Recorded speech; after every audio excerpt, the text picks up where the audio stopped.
ছাত্ৰ-ছাত্ৰীসকল তোমালোকক সম্পৰ্ক পঢ়াই আছিলো সম্পৰ্কৰ তোমালোক কি পঢ়িলা বাৰু তোমালোকে প্ৰথম সতুল্য পঢ়িলা সমমিত পঢ়িলা তাৰ পিছত সংক্ৰামক আৰু লগত আৰু এটা আছিল হেতু কি আছিল সমতুল্য সম্পৰ্ক এটা কিন্তু আৰু এটা সম্পৰ্ক আমাৰ থাকি গল এটো কি সম্পৰ্ক জানানে প্ৰতি সমমিত সম্পৰ্ক ইংৰাজীত কি বুলি কয় এন্টি সিমেট্ৰিক ৰিলেশন তেনেহলে আমি এই সম্পৰ্কটোৰ বিষয়ে জানো আহা এতিয়া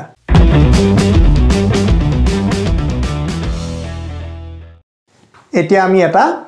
সংহতি লব লাগিব মানে বৰ সংহতিটো কি লম আৰু সংহতি তোমালোকে জানাই আৰু এটা সংহতি এ লৈছো 1 2 3 মৌল লৈছো আমি ইয়াৰ ওপৰত সম্পৰ্ক বনাম ইয়াৰ ওপৰত এটা r সম্পৰ্ক ৰিলেশন এটা বনাম আৰু r সম্পৰ্ক বনাবলৈ হলে আমি জানো কি কইম a ক্ৰস a উলিয়াই লওঁ তোমালোকক এটা ভালকে বুজাব পাৰিম a ক্ৰস a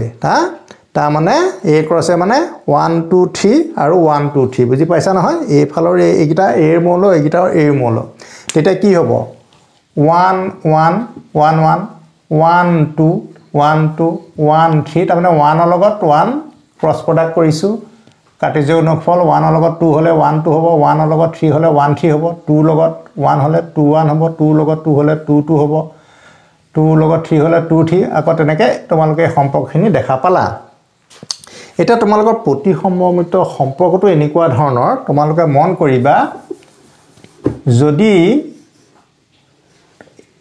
তোমালোকৰ সম্পৰ্কিত মৌল দুটা যি দুটা মৌল তোমালোকে বন্ধনীৰ ভিতৰত পাতিবা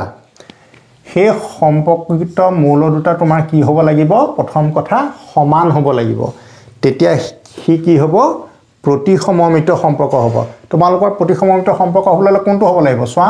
তোমালোকৰ এই ডায়াগোনালি কৰ্ণ আকাৰে থকা এই মৌলগিটা 1 1 2 2 3 3 হেগিটা তোমালোকৰ কি হ'ব প্ৰতি সমমিত সম্পৰ্ক হ'ব গতিকে হেতু তোমালোকে সতুল্যত পাইছিলা নহয় তে সতুল্য যেটো মৌল 1 1 2 2 3 3 কৰ্ণ আকাৰে থকা হেতু তোমালোকৰ কাৰণে কি হ'ব সদায় প্ৰতি সমমিত সম্পৰ্ক হ'ব আৰু এটা তোমালোকৰ কথা আছে এটো কথা মনত ৰাখিবা যদি a b r ত থাকে তাৰ মানে a b কাৰ্টেজিয়ান গুণফলটো যদি r ত থাকে তেতিয়া b a টো যদি r ত নাথাকে তেতিয়া a টো প্ৰতি সমমিত সম্পৰ্ক হ'ব কথাটো বুজিলানে এটা তোমালোকে চোৱা a b r ত আছে কিন্তু b a টো কিন্তু r ত থাকিব নোৱাৰিব এটো কেনেকুৱা ধৰণৰ কথা গতিকে যদি থাকিব নোৱাৰে তেতিয়া নামটো কি হ'ব প্ৰতি সমমিত এটা তোমালোকে ইয়াতে তোমালোকে চোৱা মই তোমালোকৰ তালিকাখনত দেখাই দিছো তালিকাখনত তোমালোকে জানিবা মই ধৰি লৈছো এটো 3 1 নহনে বাৰু 3 1 ইয়াত 1 3 আছে না নাই এইটো চোৱা তোমালোকৰ 1 3 আছে গতিকে 3 1 থকা সত্তে ইয়াত 1 3 আছে গতিকে এটো কি হ'ব প্ৰতি সমমিত সম্পৰ্ক হ'ব নোৱাৰে গতিকে আগত থকাটো যেটো পিছত আছে আকৌ পিছত থকাটো যদি আগলৈ গুছি আহে হেতু কেতিয়াও প্ৰতি সমমিত সম্পৰ্ক হ'ব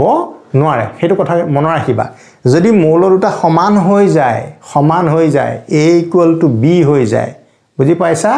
a = b হৈ যায় তাৰ মানে a দুটা a = b হৈ যোৱা মানে দুইটা মৌল সেম হোৱা বুজায় দুইটা মৌল সেম হলে কি হ'ব এটো ডায়াগোনালি কৰ্ণ আকাৰে থকা মৌলগিটা তোমালোকৰ কি হ'ব প্ৰতি সমমিত সম্পৰ্ক আৰু যদি a b থকাৰ পিছত b a নাথাকে তেতিয়া তোমাৰ কি হ'ব প্ৰতি সমমিত সম্পৰ্ক হ'ব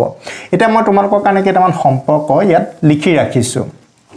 এটো চোৱাচোন তোমালোকে মনত ৰাখিবা এটা সম্পৰ্ক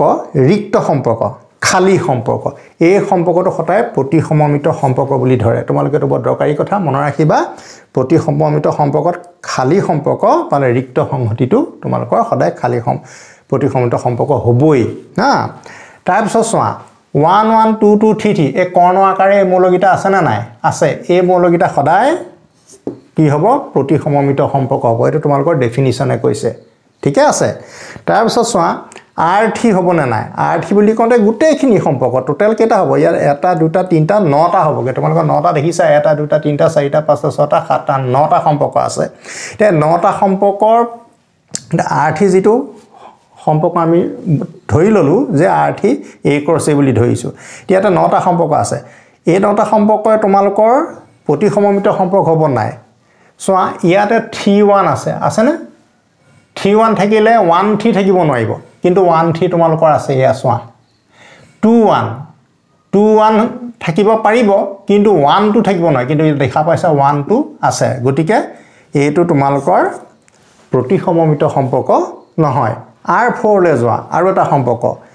2 1 ঠিক আছে 2 1 দেখা পাইছা ইয়াত আকৌ 1 2 এইটো অলটাকে ইয়া দেখিছান নাই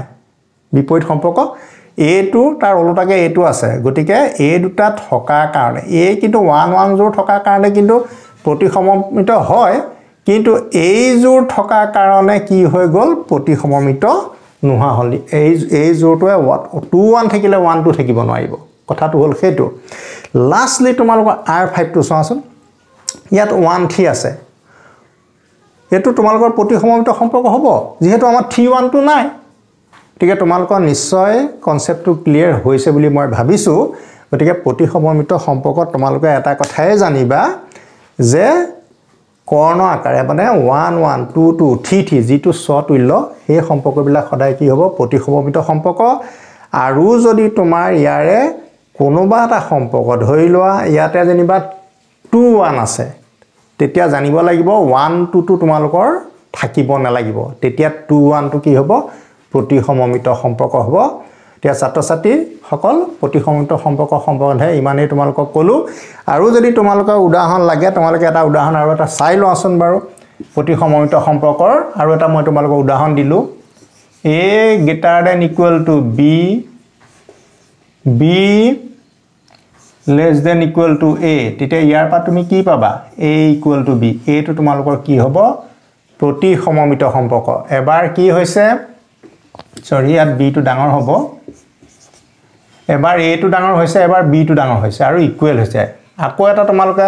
লব পাৰা A subset of B B subset of A তেতিয়া কি হ'ব A equal to B এটো তোমালোকৰ সংহতিৰ পৰা আহিলে গতিকে এই দুটা সম্পৰ্ক তোমালোকৰ প্ৰতিসমমিত সম্পৰ্কৰ উদাহৰণ হ'ব গতিকে তোমালোকে উদাহৰণৰ জৰিয়তে তোমালোকে প্ৰতিসমমিত সম্পৰ্ক কথাটো বুজিবলৈ চেষ্টা কৰিবা এটা ডেফিনিশন তোমালোকৰ আছে তে ডেফিনিশনটো বুকৰ পৰা লিখিবা আৰু যদি উদাহৰণটো বুজি পাইছা উদাহৰণটোৱে মেইন বস্তু গতিকে উদাহৰণৰ জৰিয়তে তোমালোকে এনেকুৱা ধৰণৰ সম্পৰ্ক বুজাত বহুত সহজ হ'ব এতিয়া আমাৰ কাম অনুশীলনী 1.4 আৰম্ভ কৰিবলৈ গৈছো